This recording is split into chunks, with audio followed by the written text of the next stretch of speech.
আসসালামু আলাইকুম, কেমন আছেন সবাই? সমিতি কিপারের পক্ষ থেকে সবাইকে স্বাগত জানাচ্ছি। আমি আব্দুল্লাহ আল মামুন। আজ আমি আপনাদের সাথে ম্যানুয়াল কালেকশন শিট নিয়ে বিস্তারিত আলোচনা করব। দেখা যাচ্ছে অনেক সময় আপনাদের যে ফিল্ড অফিসারদের স্মার্টফোন থাকে না, বা দেখা যাচ্ছে সমিতির শুরু থেকে বিশ্বস্ত ফিল্ড অফিসার যাদের হচ্ছে স্মার্টফোন নাই, তাদেরকে ম্যানুয়ালি আদায় করার প্রয়োজন পড়ে। এখন সেক্ষেত্রে আদায় শিট বের করে তাদেরকে দিতে হয়, বা তারা ম্যানুয়ালি ফিল্ড থেকে আদায় করে পরে অফিসে এসে জমা দেয়, পোস্টিং করতে হয়। এখন সম্প্রতি আমরা নতুন একটা রিপোর্ট তৈরি করেছি, যেটা আপনাদের সবার কাজে আসবে যারা ম্যানুয়ালি আদায় করেন। তো চলুন শুরু করা যাক।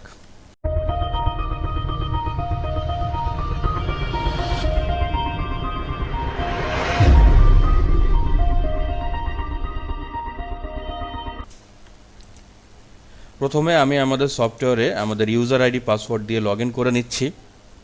লগ ইন করার পরে আপনারা হচ্ছে রিপোর্ট অপশনে ক্লিক করবেন। রিপোর্টে ক্লিক করার পরে একটু নিচের দিকে যাবেন, যে এখানে যে রিপোর্টের নাম্বার আছে, ডান সাইডে রিপোর্ট নাম্বার, এই নাম্বার ফলো করে আপনারা নিচে যাবেন। নিচে যেয়ে দেখবেন হচ্ছে 67 এবং 68 নাম্বার রিপোর্ট। এটা হচ্ছে সঞ্চয় সংক্রান্ত কালেকশন শিট, এটা হচ্ছে ঋণ সংক্রান্ত কালেকশন শিট। তো আমি প্রথমে সঞ্চয় সংক্রান্ত কালেকশন শিটটা আপনাদেরকে দেখাই। আপনারা প্রতিবেদন অপশনে ক্লিক করবেন। ক্লিক করার পরে দেখুন এখানে এরিয়া সিলেক্ট করলাম। এরিয়া সিলেক্ট করার পরে দেখুন এখানে তারিখ আছে, তারপরে হচ্ছে আপনি 15 দিনের বের করবেন না 1 মাসের বের করবেন, সেটা এখান থেকে নির্ধারণ করে দিতে হবে। তো চলুন আমি এখানে তারিখটা এখন আপাতত চেঞ্জ করলাম না, 15 তারিখ থাক। দেখি আমাকে সফটওয়্যার কিভাবে আটকায়। আমি প্রতিবেদন অপশনে ক্লিক করলাম।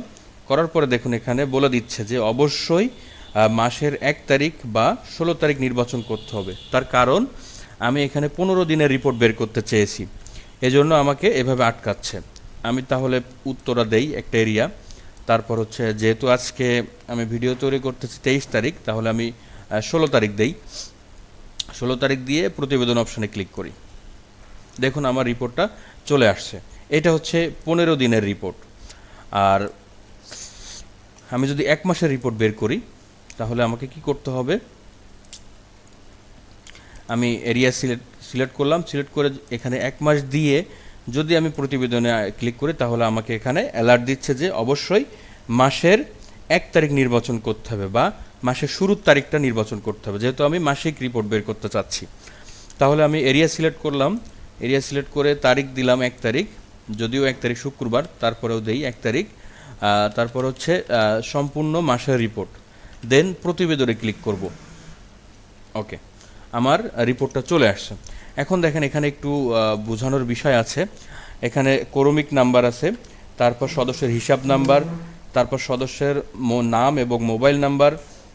এই যে এক এক সদস্যের জন্য 2টা করে রো বা 2টা করে সারি, এইভাবে 2টা সারি, এই 2টা সারি একটা সদস্যের জন্য। এখানে সদস্যর নাম এবং মোবাইল নাম্বার, তারপর আছে সদস্য ভর্তির তারিখ এবং ঋণ বিতরণের তারিখ, সে কত তারিখে ভর্তি হয়েছে আর তাকে একটা ঋণ দেওয়া হয়েছিল কত তারিখে, সেই ডিটেলসটাও এখানে আছে। এখানে দেওয়ার কারণ হচ্ছে যাতে আপনারা বুঝতে পারেন যে ইনি একজন ঋণী গ্রাহক। ওকে, তারপরে দেখুন এখানে ঋণ বকেয়া এবং ঋণের কিস্তি। ওনাকে 55,000 টাকার একটা ঋণ বকেয়া আছে, আর ওনার ঋণের কিস্তি হচ্ছে 55টা, উনি এখনও একটাও দেই নাই, যার কারণে জিরো দেখাচ্ছে। আর এখানে দেখেন সঞ্চয় স্থিতি এবং সাধারণ সঞ্চয় বকেয়া। এখানে একটা বিষয় খেয়াল করুন যে সাধারণ সঞ্চয় স্থিতিটা এই উপরের ঘরে দেখাবে, আর সাধারণ সঞ্চয় বকেয়াটা এখানে দেখাবে। বকেয়া বলতে তাদের হচ্ছে সঞ্চয়ের টার্গেট। সঞ্চয়ের টার্গেট হচ্ছে আপনাদের যদি সেট করা থাকে, তাহলে সদস্যের বকেয়া দেখাবে, সঞ্চয় বকেয়া দেখাবে। এখানে দেখেন কারোর সঞ্চয়ের টার্গেট সেট করা নাই এই সদস্যর, যার কারণে খালি দেখাচ্ছে বা ফাঁকা দেখাচ্ছে। এখন দেখেন এই একটা সদস্য আছে 37 নাম্বার, এই সদস্যটাকে একটু খেয়াল করুন। এনার হচ্ছে সঞ্চয় স্থিতি আছে আপনার 20 টাকা, আর ওনার হচ্ছে সঞ্চয় রেগুলার টার্গেট হচ্ছে 20 টাকা, সঞ্চয় স্থিতিও আছে 20 টাকা, আর ওনার এখনও সঞ্চয় বকেয়া আছে 2020 টাকা, অর্থাৎ ওনার প্রতিদিন বা ইনি যদি দৈনিক সদস্য হয়, হ্যাঁ ইনি দৈনিক সদস্য, কারণ দেখেন এনার 1 তারিখেও দেখাচ্ছে, 2 তারিখেও দেখাচ্ছে, 3 তারিখেও দেখাচ্ছে, এজন্য ইনি দৈনিক সদস্য। এনার হচ্ছে দৈনিক 20 টাকা করে দেওয়ার কথা ছিল, সেই হিসাবে ওনার সাধারণ সঞ্চয় দেওয়ার কথা 2020 টাকা আর কি, কিন্তু ওনাকে এখনও দেই নাই, যার কারণে বকেয়া দেখাচ্ছে। আর এই যে 20 টাকা হচ্ছে ওনার সঞ্চয় স্থিতি। এখন দেখুন এই যে ফাঁকা ঘরটা দেখতে পাচ্ছেন, এই রিপোর্টটা আপনারা প্রিন্ট দিয়ে আপনাদের ফিল্ড অফিসারদের কাছে দিয়ে দিবেন। দেওয়ার পরে দেখেন এই ফাঁকা ঘরে তারা আদায় করবে, আদায় করে বা লিখে নিয়ে আসবে, লিখে নিয়ে এসে আপনাদের কাছে জমা করবে। এখন দেখুন সঞ্চয় টার্গেট কিভাবে সেট করতে হয়। আমি 1 নম্বর সদস্যকে সঞ্চয় টার্গেট সেট করব, বা 2 নম্বর সদস্য, 1 নম্বর এবং 2 নম্বর সদস্যকে। তো চলুন কিভাবে করতে হয় একটু দেখাই, না হলে আপনারা বুঝতে পারবেন না বিষয়টা। হিসাব সমূহ থেকে সদস্য সমূহ, তারপর এখানে 1 নম্বর অ্যাকাউন্ট দিয়ে সার্চ করলাম, সার্চ করার পরে অ্যাকশন কলাম থেকে এডিটে যেয়ে একটু নিচে যাবেন, একদম নিচে যেয়ে হচ্ছে এখানে সদস্যের ধরন সাপ্তাহিক আছে, ওকে থাক। তারপর হচ্ছে সঞ্চয় টার্গেট হচ্ছে এখানে আমি 500 টাকা দিলাম। 500 টাকা দেওয়ার পরে আপনার হচ্ছে এখান থেকে সঞ্চয়ের দিন সিলেক্ট করবেন। সঞ্চয়ের দিন এই সদস্য কি বারে সঞ্চয় দেয় সেই বার এখানে নির্ধারণ করবেন। যেহেতু এই সদস্যের একটা ঋণ আছে, আমরা এই সদস্যের ঋণের শিডিউলটা একটু দেখে আসি, তাহলে সেই দিনে ফেলাবো সঞ্চয়টাও যাতে সেই দিনে দেয়, সেই বার আমরা এখান থেকে সিলেক্ট করব। তাহলে সকল ঋণ হিসাবে যাওয়ার পরে দেখুন 1 নম্বর সদস্য, ওনার শিডিউলটা দেখি। এগুলো হয়তো আপনারা সবাই জানেন, তারপরেও আমি একটু দেখাই কিস্তির সময়সূচি। এখন দেখেন ইনি প্রতি রবিবার কিস্তি দিচ্ছে, সোমবার কিস্তি দিচ্ছে, মঙ্গলবার কিস্তি দিচ্ছে। ইনি হচ্ছে দৈনিক সদস্য, মানে ঋণটা নিয়েছে দৈনিক বা দৈনিক কিস্তি দিচ্ছে, তাহলে আমরা এখান থেকে তার টার্গেটটাও দৈনিকে দিয়ে দেই। সদস্য সমূহ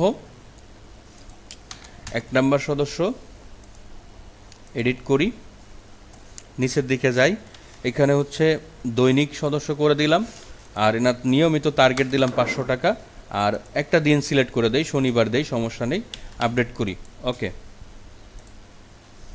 এখন রিপোর্টটা একটু যদি রিলোড দেই আমি, দেখেন ওনার হচ্ছে প্রতিদিন সঞ্চয়ের টার্গেট 500 টাকা করে চলে আসছে। দেখেন এখানে সঞ্চয়ের টার্গেট 500 টাকা আর সঞ্চয় স্থিতি মাইনাস এত টাকা। তার কারণ হচ্ছে এই সদস্য যে পরিমাণ টার্গেট হওয়ার কথা ছিল তার থেকে বেশি টাকা জমা করেছে, এবং জমা করার পরে সেই পুরো টাকাটা উত্তোলন করে ফেলেছে, যার কারণে ওনার স্থিতি 0 দেখাচ্ছে আর টার্গেট মাইনাস ফিগারে দেখাচ্ছে। এখন দেখুন আমি নিচের যে সদস্যটা আছে, এনার হচ্ছে 2 নম্বর সদস্য মাহফুজ আকন্দ, এনাকে হচ্ছে একটা টার্গেট নির্ধারণ করে দেই। 2 নম্বর সদস্যকে সার্চ করি, চলে আসছে। এখন এখান থেকে এডিট করি, নিচের দিকে যাই, দেখুন এই সদস্যর ধরন দেওয়া আছে দৈনিক, এনার নিয়মিত টার্গেট দেই হচ্ছে 100 টাকা করে। ওকে, ওকে, পেজটা রিলোড দেই, হ্যাঁ চলে আসছে।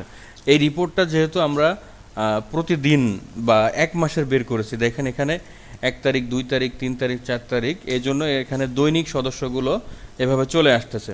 এখন দেখেন এনার দৈনিক টার্গেট হচ্ছে 100 টাকা করে সেট হয়ে গেছে, আর এই যে ফাঁকা ঘর আছে, এই ফাঁকা ঘরে সদস্যরা সে টাকাটা আদায় করে লিখে নিয়ে আসবে। এখন দেখেন এখানে আপনার ওনার সঞ্চয় স্থিতি আছে 7000, আর সঞ্চয় বকেয়া আছে 6000, মানে রেগুলার টার্গেট অনুযায়ী এখনও 6000 টাকা পাওয়া যাবে ওনার কাছে। তো চলুন এই সদস্যকে আমরা 100 টাকা ডিপোজিট করি এই সদস্যের অ্যাকাউন্টে।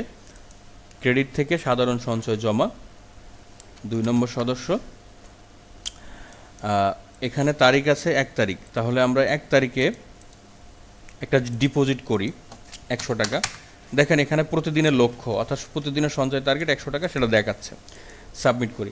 আপনারা ফোন দিয়ে কালেকশন করার চেষ্টা করবেন, তাহলে এটা স্মার্টলি হবে, ভালো। ম্যানুয়ালি যত কালেকশন করবেন তত আপনাদের কষ্ট বেড়ে যাবে। সফটওয়্যার নিয়ে যে প্রপারলি যে একটা মানে সুবিধা, সেটা আপনারা বুঝতে পারবেন না। দেখেন এখানে এখন টার্গেটের পরিমাণ কমে গেছে, আগে ছিল 6000, এখন 5900 চলে আসছে, আর সঞ্চয় স্থিতি দেখেন এখানে 100 টাকা বেড়ে গেছে। এই হচ্ছে ম্যানুয়াল সঞ্চয় কালেকশন শিট। তো চলুন এখন আমরা ঋণের বিষয়টা একটু দেখি। রিপোর্ট, রিপোর্ট থেকে নিচে গেলাম, যাওয়ার পরে 68 নাম্বার রিপোর্ট। এখানে যে এরিয়া সিলেক্ট করলাম, আমরা মাসিক একটা রিপোর্ট বের করি, প্রতিবেদন। এই যে দেখুন, এখন এই ব্যক্তির দেখেন এখানে ডট ডট দেখাচ্ছে, তার মানে 1 তারিখ শুক্রবার ছিল, ছুটি পড়েছে। এনার শিডিউলটা আমরা একটু ওপেন করে রেখে আরেকটা ট্যাবে, না হলে বিষয়টা ক্লিয়ারলি আপনারা বুঝবেন না বা আমিও ক্লিয়ারলি বুঝাতে পারবো না।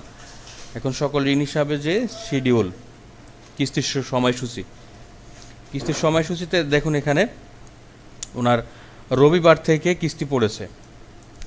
রবিবার হচ্ছে 3 তারিখ, 3 তারিখ থেকে ওনার কিস্তি পড়েছে। তার মানে ঋণটা বিতরণ করা হয়েছে নিশ্চয়ই 2 তারিখে। দেখুন এখানে 2 তারিখে ঋণটা বিতরণ করা হয়েছে, 2 তারিখে, আর কিস্তি শুরু হয়েছে 3 তারিখ থেকে। এখন আমাদের শিটেও দেখেন 3 তারিখ থেকে দেখাচ্ছে 1000 1000 সব লাল হয়ে আছে। আর এখানে যদি আমরা নিচের দিকে একদম শেষে যাই, শেষে যেয়ে দেখেন এখানে মোট 24,000 টাকা, অর্থাৎ এই মাসে মোট আদায়যোগ্য হচ্ছে 24,000 টাকা, এই মাসে আদায় হওয়ার কথা, কিন্তু এখনও উনি একটাও কিস্তি দেয় নাই। দেখুন আজকে হচ্ছে আমাদের আজকে 23 তারিখ, 23 তারিখ পর্যন্ত লাল আছে, আর 24 তারিখ থেকে স্বাভাবিক আছে। তার কারণ হচ্ছে 23 তারিখ পর্যন্ত উনি কিস্তি দেয় নাই, বকেয়া ফেলাইছে। আর এখানে দেখেন 22 তারিখ ফাঁকা দেখাচ্ছে, তার মানে 22 তারিখ ছুটি ছিল, অর্থাৎ গতকাল শুক্রবার ছিল, সেই শুক্রবার এখানে ফাঁকা দেখাচ্ছে। এই হচ্ছে বিষয়। তো চলুন আমি এনাকে একটা আদায় দেখাই। আমি এখানে যেহেতু ওনার 3 তারিখে একটা কিস্তি ছিল, আমরা 3 তারিখে একটা আদায় দেখাই।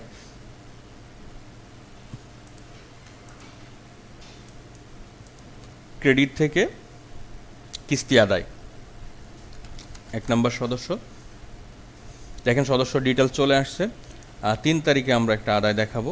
আপনারা কেউ ব্যাকডেটে কাজ করবেন না, এটা আমি আপনাদের বোঝানোর জন্য দেখাচ্ছি। কিন্তু এখানে এনার প্রতি কিস্তি হচ্ছে 1000 টাকা, আমি 1000 টাকা দেই, দিয়ে আপডেট করি। ওকে, এখন দেখেন আমাদের রিপোর্টটা চেঞ্জ হয়ে যাবে। দেখুন এখানে লাল কালার ছিল, এখন কিন্তু এটা নীল কালার হয়ে গেছে, তার মানে সে কিস্তিটা দিয়ে দিছে। এখন দেখেন এখানে 1টা 2টা 3টা 4টা 5টা 6টা 7টা 8টা 9টা 10টা 11টা 12টা 13টা 14টা 15টা 16টা 17টা কিস্তি এখনও লাল দেখাচ্ছে। তাহলে 17,000, আমরা 17,000 টাকা ওনার অ্যাকাউন্টে আবারও ডিপোজিট করব, মানে আদায় দেখাবো। দেখি কি হয়, আজকের তারিখেই দেখাই 17,000।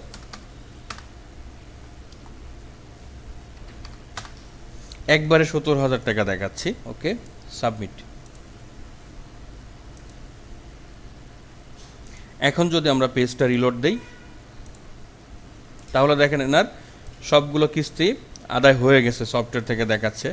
এখন আসেন বকেয়াগুলা। আজকে হচ্ছে 23 তারিখ, 23 তারিখ ক্লিয়ার, 24 তারিখ থেকে। যেহেতু এটা ম্যানুয়াল আদায় শিট, সেহেতু আমি আর বেশি কিছু বলবো না বা ডিটেলসে যাব না। তারপরেও আমি অনেক বিস্তারিত আলোচনা করে ফেলেছি, এই যে কিভাবে আদায় করলে কালার চেঞ্জ হয়ে যাচ্ছে, এগুলো আলোচ্যর বিষয় ছিল না, তারপরেও আমি আলোচনা করে ফেলেছি আপনাদের সাথে। আপনারা যারা শিটটা প্রিন্ট দিবেন, দিয়ে এই ফাঁকা ঘরে আপনাদের ফিল্ড অফিসাররা আদায় লিখে নিয়ে আসবে, এসে অফিসে পোস্টিং দিবে। তবে এগুলো হচ্ছে যারা ম্যানুয়ালি কাজ করে, আমরা সবসময় রিকমেন্ড করি যে হচ্ছে আপনারা মোবাইল দিয়ে আদায় করুন ফিল্ড থেকে, তাহলে স্মার্টলি আপনারা বিষয়গুলো সুন্দর হবে বা আপনাদের কাজ কমে যাবে, বা সফটওয়্যার যে আসল যে একটা মজা বা আসল যে বেনিফিট, এটা আপনারা প্রপারলি বুঝতে পারবেন হচ্ছে যদি ফিল্ড থেকে ফিল্ড অফিসারদের দ্বারা ফোন দিয়ে কালেকশন করে। ম্যানুয়াল মানেই হচ্ছে ঝামেলা, আপনারা যাবেন না ম্যানুয়াল সিস্টেমে, আপনারা পুরোটাই সফটওয়্যারের ডিপেন্ডেন্ট হয়ে যাবেন আশা করি।